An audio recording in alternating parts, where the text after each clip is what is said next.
और मुलजिम के फिंगरप्रिंट भी गिला से मिला है सर। Very good.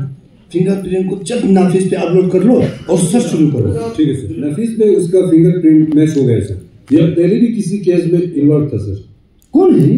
इसका नाम गुरमित है सर और ये फ्रेंच कॉलोनी में रहता है सर। इसका फोटो ये रहा सर, जिसको नाफिस पोर्टल से निकाला है सर। Very good.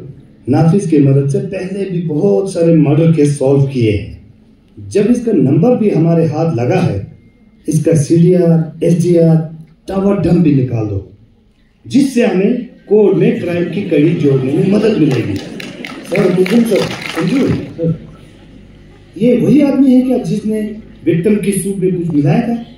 ये तो वही बंदा है सर। इसकी शक्ल तो मैं कभी भूल ही नहीं सकता हूँ सर। अब तुम्हें गिरफ्तार किया जाता है। तुम्हारी फैमिली को बीएनएसएस सेक्शन 36 के तहत इन्फॉर्म किया जाएगा। डॉक्टर साहब सर, अब इसका इंट्रोगेशन रिपोर्ट बनवाते हैं। शुक्रिया। सीसीटीवी फुटेज, तुम्हारे फिंगरप्रिंट्स, कॉल डिटेल्स सारे हमारे पास। साफ साफ बता दो तूने क्यों मारा इसको? हम दोनों के बीच जमीन का झगड़ा था सर। कैसे मारा इसको? सर उसके सूप में जहर डाल। डॉक्टर साहब सर, इसकी जामा तलाशी ले लो और उसको अंदर डाल दो। ठीक है सर। अब हम चलते हैं एफएसएल के तहत हम अपनी रिपोर्ट्स को आईसीजीएस डैशबोर्ड पर अपलोड कर देंगे। आप वहीं पे अपने रिपोर्ट्स जांच कर सकते हैं सर। वाह मैडम, ये फोरेंसिक भी बहुत कमाल का सिस्टम है। ना किसी को रिपोर्ट लेने के लिए भेजना पड़ेगा और ना किसी को लेके आना पड़ेगा। जी बिल्कुल। Thank you madam.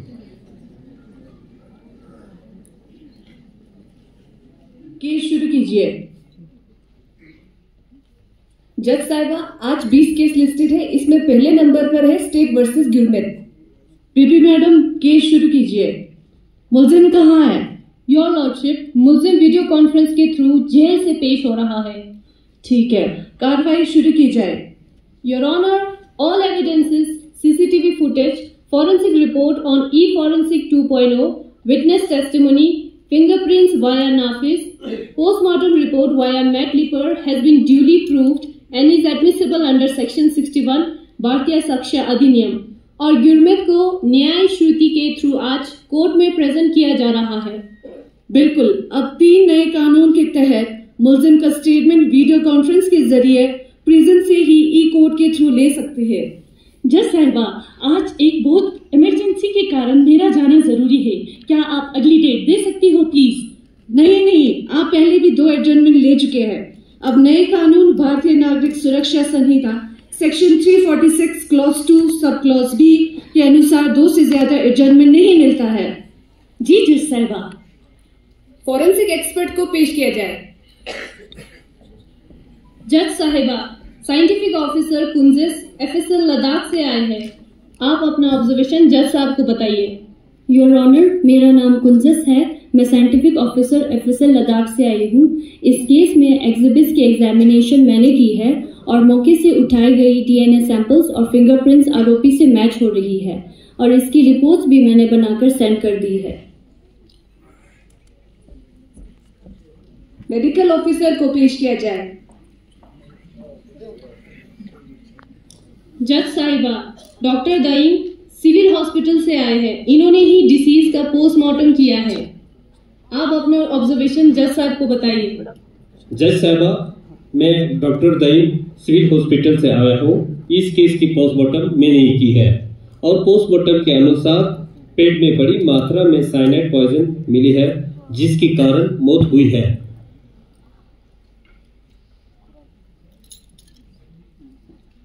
जज साहिबा, इंस्पेक्टर मंजूर, इन्होंने ही केस को इन्वेस्टिगेट किया है। इंस्पेक्टर, आप अपना ऑब्जर्वेशन जज साहब को बताइए। मैम, 1/1/2025 को हमें इंफॉर्मेशन मिली है कि होटल ग्रीन विला में कोई मर्डर केस हुआ है। अकॉर्डिंगली पुलिस स्टेशन में एफआईआर लॉन्च किया गया और इन्वेस्टिगेशन शुरू की गई। ड्यूरिंग इन्वेस्टिगेशन मौके का ई साक्ष्य ऐप से फोटोग्राफी वीडियोग्राफी की गई, सीसीटीवी फुटेज भी ली गई, मुलजिम का कॉल डिटेल्स, सीडीआर, एसडीआर भी हासिल की गई और तमाम सबूतों को जोड़कर मुलजिम गुरमित को मुलविस पाया गया है इस क्राइम में और अकॉर्डिंगली चार्जशीट फाइल की गई। Defence lawyer, any submission? जी नहीं जज साहिबा, कोई सबमिशन नहीं है। सारे सबूतों और गवाहों को मद्देनजर रखते हुए ये कोर्ट इस नतीजे पे पहुंची है कि मुल्जिम गुरमीत को भारतीय न्याय संहिता सेक्शन 103 क्लॉज 1 के तहत उम्र कैद की सजा और 50,000 का जुर्माना सुनाती है। The case is disposed of. इस नाटक को लद्दाख के मशहूर कलाकार श्री सोनम स्तोगिश जी ने डायरेक्ट किया है, जो कि नेशनल स्कूल ऑफ ड्रामा के प्रोडक्ट है। इस कार्यक्रम में आपकी उपस्थिति का लद्दाख जो लिया जाता था वो भी जेंडर अनइक्वल होता था, यानी कि किसी का विटनेस जो है वो ज़्यादा वेट कैरी करता था, किसी का विटनेस जो है साक्ष्य जो है वो कम कैरी करता था। तो इन सारी विसंगतियों को, इनकंसिस्टेंसीज को रिमूव करने के लिए और इस कंट्री को प्रॉपरली रूल करने के लिए ब्रिटिशर्स ने हमारे लॉज को कोडिफाई किया। तो सबसे पहले इंडियन पीनल कोड आया, 1860 में आया। उसे थॉमस वेबिंगटन मकॉले ने बनाया। मकॉले का नाम आप जानते हो, जिसने हमारा एजुकेशन सिस्टम बनाया, इंग्लिश बेस्ड। उसके बाद साक्ष्य अधिनियम आया 1872 में, एक जेम्स स्टीवन करके बहुत बड़े फिलोसोफर और ज्यूरिस्ट थे, उन्होंने बनाया। सीआरपीसी बना, क्योंकि सब्सटेंटिव लॉ कहते हैं हम, जिसमें सजाएं डिफाइंड होती हैं, क्राइम डिफाइंड होता है, ऑफेंस डिफाइंड होता है। दूसरा, उसको कैसे कार्यान्वयन किया जाए, उसे प्रोसीजरल लॉ कहते हैं। तो ये जो भारतीय नागरिक सुरक्षा संहिता है या साक्ष्य अधिनियम है, ये प्रोसीजरल लॉ है और इसको 1 जुलाई 2024 में इंप्लीमेंट किया गया हमारे कंट्री में। ये पूरा जो नया सिस्टम बना, इसमें पुलिस, क्योंकि वो इन्वेस्टिगेटिंग एजेंसी है, फॉरेंसिक, क्योंकि वो एविडेंस कलेक्ट करती है सीन ऑफ क्राइम से, जैसा आपने अभी देखा, और फिर उस एविडेंस के बेस के ऊपर और पुलिस की रिपोर्ट के बेस के ऊपर prosecutor, public prosecutor criminal cases में, कोर्ट्स में, ट्रायल में प्रोसिक्यूट करता है। और ट्रायल में जज साहब बैठते हैं जो ट्रायल देखते हैं, जो ट्रायल जज होते हैं, और उसके बाद उसको सजा मिलती है और फिर उसे प्रिजन में डाला जाता है। इस सारी प्रक्रिया को with infusion of technology modern बनाया गया है, एफिशिएंट बनाया गया है, टाइम बाउंड बनाया गया है। इसका बहुत सुंदर नाट्य रूपांतरण आपने अभी यहां देखा। Justice delayed is justice denied.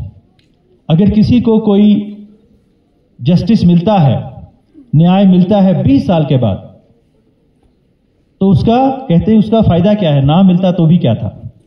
तो अब ये जो एक रेवोल्यूशनरी नए भारत में नए लॉज हैं, जिसमें टेक्नोलॉजी का इन्फ्यूजन है, जिसे हम एक टाइम बाउंड मैनर से, कोई भी अगर क्राइम होता है हमारी कंट्री में, तो जो पीड़ित है उसको न्याय जो है टाइम बाउंड मैनर में मिलता है। तो ये एक कोशिश है। और हमारी पुलिस ने, क्योंकि ये जो नाट्य रूपांतरण हुआ 6 जुलाई की बात है, दिल्ली में ये ऑर्गेनाइज हुआ, तो हमें इंस्ट्रक्शन मिली कि हर जगह ये होना चाहिए। तो मैं दिल्ली गया, वहां जब ये हुआ था, वहां से वीडियोस लाई और बहुत अच्छे तरीके से इश्तिहाक ने, उनकी टीम ने इसको यहाँ नाट्य रूपांतरण किया। आई होप आपने इसको वीडियोग्राफ किया है, ताकि अब सर ये हमारा जो वीडियो है ये अब देश में जाएगा, क्योंकि बहुत सुंदर तरीके से हुआ है। इसमें एक इंपॉर्टेंट चीज ये है कि इसमें पेटी क्राइम्स के लिए, जो छोटे क्राइम्स होते हैं जिनकी सजा 10 साल से कम हो, उनके लिए यहां कम्युनिटी सर्विस का, जैसे बताया गया कि आप उस आदमी को, अगर वो फर्स्ट टाइम ऑफेंडर है, तो उसे आप कम्युनिटी सर्विस से उसका जो सजा है उसको ऑफसेट किया जाता है। जैसे हमने, बहुत सारे लोगों ने पुरानी फिल्म देखी होगी सर, दुश्मन, जिसमें वो सुबह सुबह गाड़ी चला रहा होता है, उसने he was drunk the previous night, तो वो किसी आदमी को अपने ट्रक के नीचे ले लेता है। अब वो आदमी जो होता है वो अपने घर का ब्रेड विनर होता है। अब उसका परिवार छोटा होता है, बच्चे छोटे होते हैं, अब वो कैसे कौन पालेगा। तो उस वक्त का जो जज होता है, उस फिल्म में दिखाया गया है, वो उस ड्राइवर को, जो राजेश खन्ना होता है, वो कहता है आप बस फैमिली को पालो, आप, ये आपकी सजा है। सो दैट कॉन्सेप्ट, वो एक इंडिविजुअल इनिशिएटिव था, कॉन्सेप्ट वर्ल्ड में बहुत पहले से है, लेकिन अब इसको इंस्टीट्यूशनलाइज करके लॉ में लाया गया है कि पेटी क्राइम्स के लिए आप कम्युनिटी सर्विस जो है, इससे, जैसे इसमें आया कि इससे एक तो हमारी जेलों में जो अंडर ट्रायल से उनकी संख्या कम होगी, क्योंकि हम उनको जल्दी छोड़ के कम्युनिटी सर्विस में लगाएंगे और जेलों की सुरक्षा और उनकी सुविधा जो है वो और बढ़ेगी। तो इस सुंदर नाट्य रूपांतरण के लिए मैं डीजीपी साहब को, इनकी टीम को बहुत बहुत बधाई देता हूं। और सर मैं आपका बहुत आभारी हूं कि आपने और मैडम ने खुद आके यहाँ पे इसको विटनेस किया और इन सारे बच्चों को और सारे लोगों को इसका एक बहुत ही खूबसूरत तरीके से इसका इंफॉर्मेशन जो है पास ऑन किया। मेरा रिक्वेस्ट ये रहेगा डीजीपी साहब से कि हमारे यहाँ बहुत छोटे से 11 पुलिस स्टेशन हैं, तो हम चाहेंगे कि ये हर जगह जो है इसका नाट्य रूपांतरण जो टीम बनी है ये हर जगह हो, और ताकि लोगों को इसका वाइड स्प्रेड जो है उसकी अवेयरनेस हो। और जब पूरे देश में जो एमएचए की तरफ से इंस्ट्रक्शन थी कि 1 जुलाई को जो नया हमारा क्रिमिनल जस्टिस सिस्टम को रोल आउट करना है, तो एक चैलेंज था हमारे लिए। हमने इमीडिएटली उसके लिए तैयारी की। जो हमारी चंडीगढ़ जो हमारी यूटी की, वहाँ पे उनके पास स्किल्स अवेलेबल थी। BPRND एक हमारी संस्था है जो कि पुलिस ट्रेनिंग पूरे कंट्री में उनको मैनेज करती है। उनसे मिलके और हमने चंडीगढ़ यूटी में इमीडिएटली अपने जो जितना स्टाफ था जिनको ट्रेनिंग की जरूरत थी वो ट्रेनिंग हमने करवाई। मॉड्यूल्स ट्रेनिंग के लिए जो सीट्स थी, वैकेंसीज थी, उसके लिए भी इशूज था, वो भी हमने किया। और साथ ही साथ जो इंफ्रास्ट्रक्चर रिक्वायर्ड था, जैसे नए टैबलेट्स थी जो आपने देखा, जैसे एविडेंस कलेक्शन करने के लिए उनको अरेंज करना, जो सिम कार्ड से उनको जो सभी IAS को देना, उन IAS की ट्रेनिंग करना, ये बहुत बड़ा चैलेंज था। पर हमने सोचा कि हम ये चैलेंज एक्सेप्ट करेंगे। और मुझे बड़ी खुशी है कि Ladakh police one of the first police force है जिसने पूरी तरीके से जो मॉडर्न हमारा जो पुलिस जो PNS है इसको इम्प्लीमेंट किया है। और 1 जुलाई को जब ये रोल आउट हुआ तो हमारा कंट्री में हम 3 ऐसे UTC जिन्होंने पहले 15 मिनट में जो हमारा फर्स्ट FIR जो है वो रजिस्टर हुआ। करगिल में एक एक्सीडेंट केस था, तो विदिन 5 डेज इसी जो हमने जितने भी वर्टिकल्स हैं उनको यूज करके विदिन 5 दिन के अंदर उस केस को हमने उसकी इन्वेस्टिगेशन कंप्लीट की और उसको कन्विक्शन हुई 5 दिन के अंदर ही एक्सीडेंट केस में। तो दैट शोज की एफिशिएंसी है हमारी, और ये इससे पता चलता है कि हम पूरी तरीके से तैयार हैं। सर, मैं आपको बड़े गर्व से बताना चाहता हूँ कि ये हमने अभी तक हमारा 90% प्लस जितनी पुलिस फोर्स है वो इस मॉडर्न जो हमारा है उसके लिए बिल्कुल तैयार बैठी हुई है। और ये एक एफर्ट था हमारा इसको डिसेमिनेट करने का। ऑनरेबल होम मिनिस्टर साहब की तरफ से था कि आप इसको, because it was a watershed movement, पूरे कंट्री में इस किस्म का जो रिफॉर्म है, मैं कहता हूँ बहुत बड़ा रिफॉर्म है ये। मैं आपको अपना एक्सपीरियंस बताता हूँ। हमें अब मेरी 30 साल सर्विस हो गई है, मैंने खुद देखा हुआ है कि हमें इन्वेस्टिगेशन में कितनी प्रॉब्लम्स आती थी। फॉरेंसिक्स आगे से वहाँ से रिपोर्ट आना में सालों साल लगते थे। अब जैसे आपने देखा कि आप वीडियो कॉन्फ्रेंस के थ्रू जो है एक्यूज को आप ट्रायल करवाते हैं। मुझे याद है हमने ड्रेडेड टेररिस्ट जो थे वो कोट बलवाल जेल से, उनको हमें कितनी प्रोटेक्शन देने के बाद कश्मीर में कुपवाड़ा में जाके अगर हमें उनको लाना पड़ता था, चैलेंजेस थे, रास्ता खराब होता था, उनकी सिक्योरिटी का इशू था, इतना बजट हमारा चला जाता था और इतने दिन ब दिन लगते थे।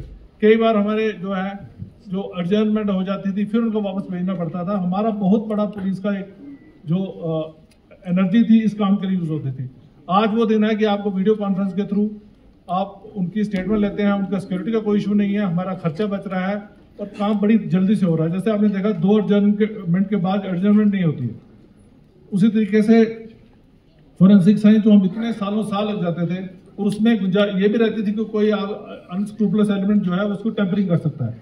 आज वो सिस्टम है हमारे पास कि इमीडिएटली जो है हर वर्टिकल जो है हमारे क्रिमिनल जस्टिस सिस्टम का वो अपनी रिपोर्ट जो है वो अपलोड करता है और इससे ट्रायल बहुत तेज हुआ है।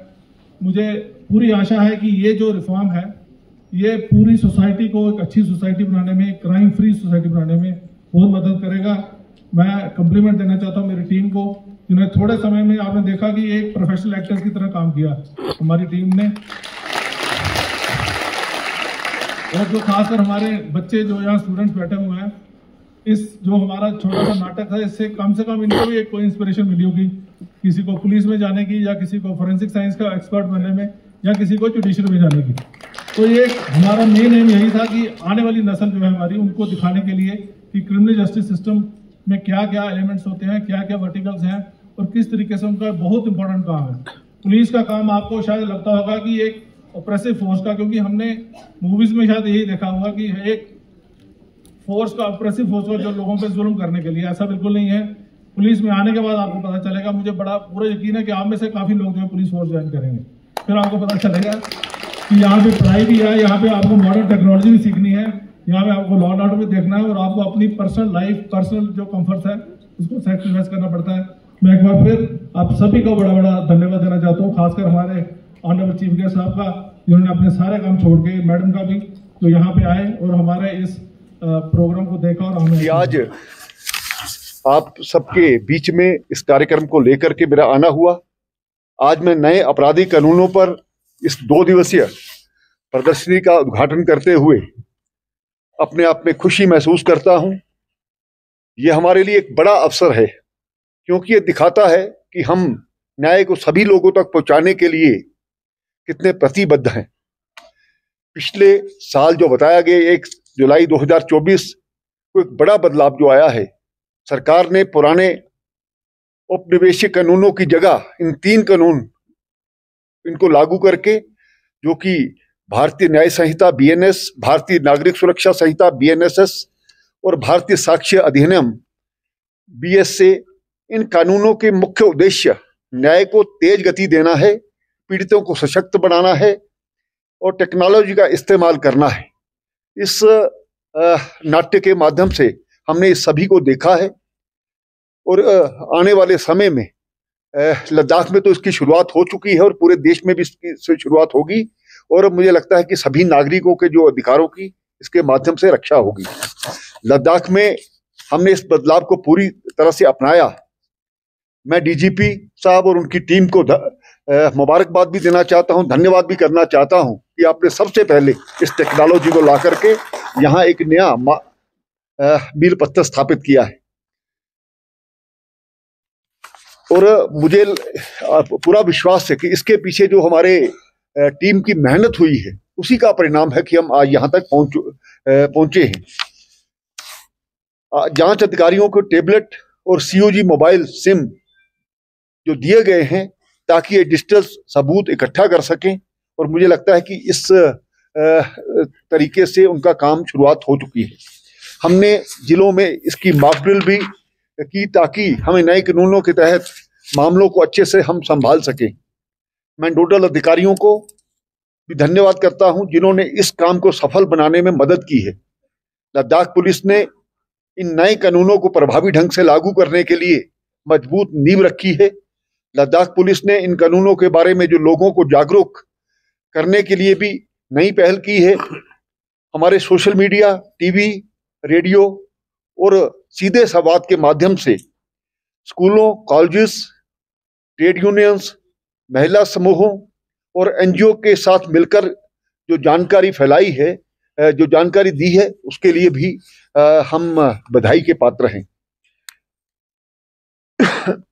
नए कानूनों के तहत लद्दाख पुलिस की कुछ खास उपलब्धियां इस प्रकार से जो यहाँ बताई भी गई।